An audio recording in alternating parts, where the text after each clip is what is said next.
Hello guys, ഇന്നത്തെ എൻ്റെ വീഡിയോയിൽ ഞാൻ ഉൾപ്പെടുത്തിയിരിക്കുന്നത് പറയുന്നത് ഞാൻ കണ്ട ഒരു പള്ളിയിലെ കുറച്ച് വിശേഷങ്ങളാണ് കേട്ടോ. ഈ പള്ളിയുടെ പേരെന്ന് പറയുന്നത് ക്രിസ് ചർച്ച് എന്നാണ്. കഴിഞ്ഞ ദിവസം ഞാൻ ഇതിലെ പാസ് ചെയ്ത് പോയപ്പോഴേക്കും ഈ പള്ളി ഞാൻ കാണാനിടയായിട്ടോ. ഈ പള്ളിയുടെ പ്രത്യേകത എന്ന് വെച്ചാൽ ഈ പള്ളി ഒരു ട്രയാങ്കിൾ ഷേപ്പാണ്. ട്രയാങ്കിൾ ഷേപ്പായിട്ടാണ് എനിക്ക് തോന്നുന്നത്. ഇനി നിങ്ങൾ കണ്ടിട്ട് എന്ത് ഷേപ്പാണെന്നൊന്ന് കമൻറ്റിൽ പറയണം കേട്ടോ. എനിക്ക് ഭയങ്കരമായിട്ട് ഈ പള്ളി ഇഷ്ടപ്പെട്ടു. അപ്പോൾ ഈ പള്ളി കണ്ട സമയത്ത് ഞാൻ ചേട്ടനോട്, ഇപ്പോൾ ഞങ്ങൾ ട്രാവൽ ചെയ്തുകൊണ്ടിരിക്കുമായിരുന്നു, ആ സമയത്ത് ഞാൻ ചേട്ടനോട് പറഞ്ഞു, ചേട്ടാ ഈ പള്ളിയിൽ അടുത്ത ആഴ്ച എനിക്ക് വരണം കേട്ടോ എന്ന്. അതുപോലെ തന്നെ ചേട്ടൻ എന്നെ അവിടെ കൊണ്ടുപോയിട്ടോ. ശരിക്കും ഈ പള്ളിയുടെ വ്യൂ എനിക്ക് നിങ്ങളെ കാണിക്കാൻ പറ്റില്ല, കാരണം ഈ പള്ളിയിൽ ഇനി വരുന്ന സൺഡേയിൽ പെരുന്നാളാണ്. അതുകൊണ്ട് തന്നെ അതിൻ്റെ ഫ്രണ്ടായിട്ട് അവർ പന്തലും കാര്യങ്ങളൊക്കെ ഇട്ടിട്ടുണ്ട് കേട്ടോ. നോക്കിയേ, ഈ പള്ളി എന്ന് പറയുന്നത് അത്യാവശ്യം വലിയ പള്ളിയല്ല, പക്ഷേ എന്നാൽ വലുതുമാണ് താനും.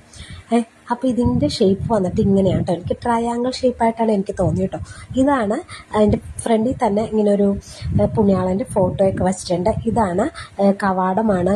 പള്ളിൻ്റെ ഉൾവശം എന്ന് പറയുന്നത് വളരെ ചെറുതായിട്ട് എനിക്ക് തോന്നി കേട്ടോ. പക്ഷെ നല്ലൊരു ഫീലായിരുന്നു കേട്ടോ എനിക്ക് ഈ പള്ളിയിൽ പോയപ്പോൾ. എനിക്ക് ഭയങ്കരമായിട്ട് ഇഷ്ടപ്പെട്ടു കേട്ടോ. അപ്പോൾ നമ്മൾ കൊന്ത തുടങ്ങുന്ന ഒരു സമയമായിരുന്നു, കൊന്ത മാസമാണല്ലോ. അപ്പോൾ എന്തായാലും കൊന്ത എനിക്ക് കുറച്ച് സമയം കൂടാൻ സാധിച്ചു കേട്ടോ. അപ്പോൾ ഇതാണ് പള്ളിയുടെ ഉൾവശം. അപ്പോൾ ഞാനിവിടെ ഈ കുർബാനയൊക്കെ തുടങ്ങുന്നതിന് മുന്നെയാണ് ഞാൻ വീഡിയോ എടുക്കണം കേട്ടോ. കുർബാന തുടങ്ങിയ ശേഷം വീഡിയോ ഒന്നും എടുക്കുന്നത് എനിക്ക് ഇഷ്ടമല്ല കേട്ടോ. അപ്പോൾ ഇതാണ് അവിടെ എല്ലാ കാര്യങ്ങളും അറേഞ്ച് ചെയ്യാണ്. കൊന്തമാസമാണല്ലോ, കാഴ്ചവെപ്പിൻ്റെ എല്ലാ കാര്യങ്ങളും അവിടെ ചേട്ടൻ അറേഞ്ച് ചെയ്യുവാണ് കേട്ടോ. അപ്പോൾ നമുക്ക് കുർബാനയൊന്നും കൂടാൻ സാധിച്ചില്ല, കാരണം മോന് കുറച്ച് ഉറക്കമൊക്കെ വന്നുകൊണ്ട് നമ്മൾ പിന്നെ വെളിയിലോട്ട് ഇറങ്ങി കേട്ടോ. പിന്നെ നമ്മൾ ബേക്കറിയിൽ വന്ന്, തൊട്ടടുത്ത ബേക്കറിയിൽ വന്ന് വെള്ളമൊക്കെ കുടിച്ച് അങ്ങനെ നിൽക്കുവാണ്.